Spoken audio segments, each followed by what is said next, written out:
Sa mundo ng crypto ngayon, may isang malaking tanong na paulit-ulit na lumalabas. Ano ang mangyayari kapag tuluyang pumasok ang Spot XRP ETF sa market? Ayon po sa analysis ni Common Sense Crypto, ang simple pong sagot ay ito. Maaari daw itong mag-trigger ng tunay na supply shock.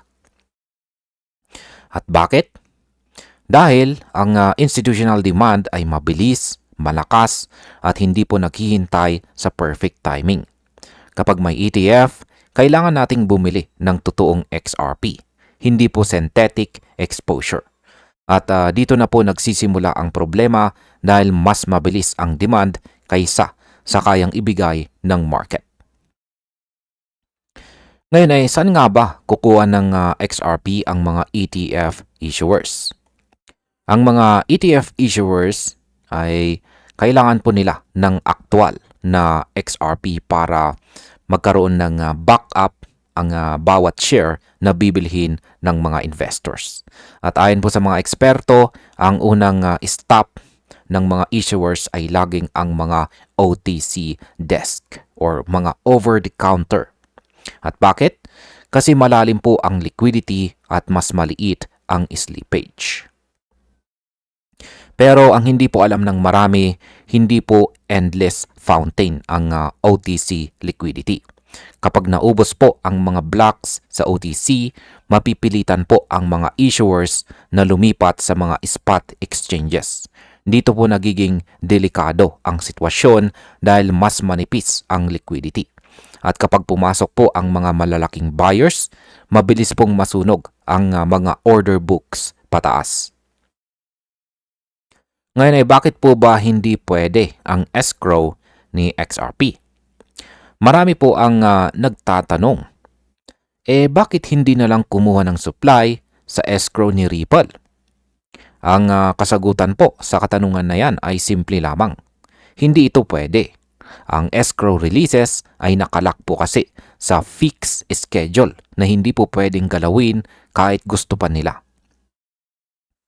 Lahat po ng galaw ay public sa XRP Ledger, kaya wala pong secret transactions o under-the-table supply deals. Paulit-ulit nang sinabi ng Ripple na hindi po sila nagbibigay ng off-record XRP sa mga institutions. At wala ring ebidensya na may nangyaring ganyan. Ibig sabihin, ang mga ETF issuers ay meron lamang silang nag-iisang option at yan po ay ang open market. Ngayon ay paano po ba nagsisimula ang supply shock? Ang supply shock ay nangyayari kapag mas maliit ang available liquidity kumpara sa incoming demand. Oo, malaki po ang circulating supply ni XRP sa papel. Pero ang actual na pwede pong bilhin sa mga exchanges ay maliit lamang. Karamihan ay nakahold po sa mga private wallets ng mga long-term holders. At yung escrow, gaya ng ating sinabi kanina, ay nakalak. Kaya ang mga issuers, habang dumarami ang inflows, ay syempre mapipilitang i-absorb ang mga natitirang liquidity. Kapag naubos po ang murang supply, ang presyo ay napipilitang umakyat. Ito po ang dahilan kung bakit sobrang sensitive na XRP sa institutional accumulation. Ano naman ang delikadong scenario kapag sabay-sabay ang mga issuers?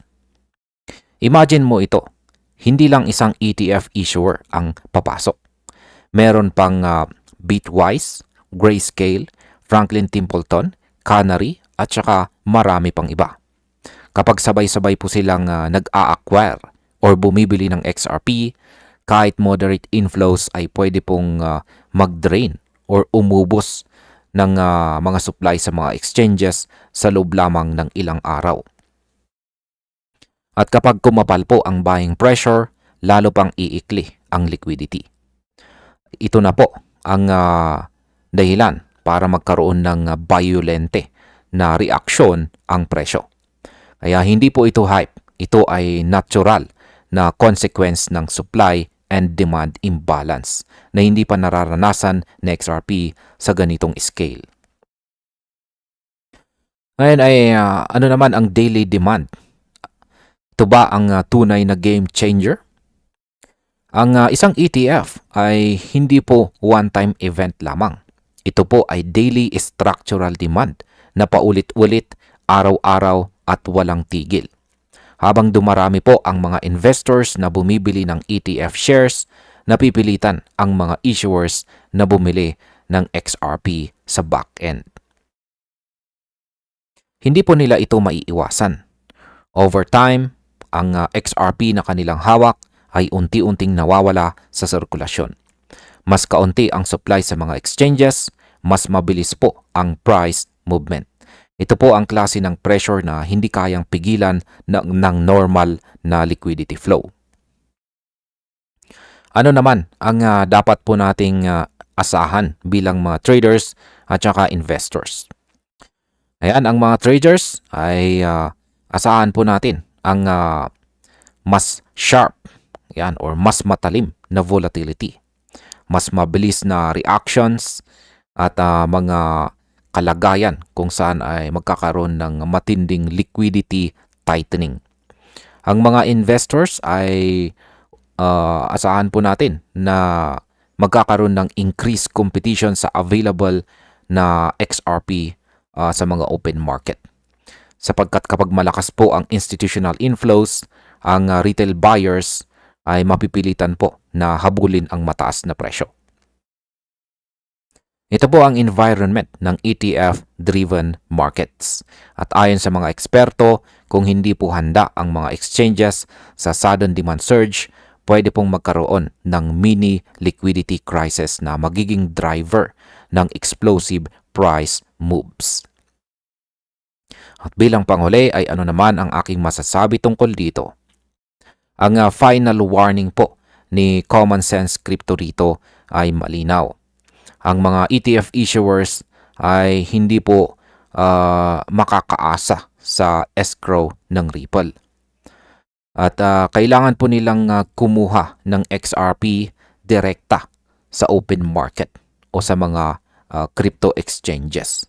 At kapag lumiit po ang OTC supply, yung mga supply sa over-the-counter, wala po silang ibang choice kundi pupunta sa mga crypto exchanges kung saan ay manipis po ang liquidity. Ito po ay formula para sa totoong supply shock.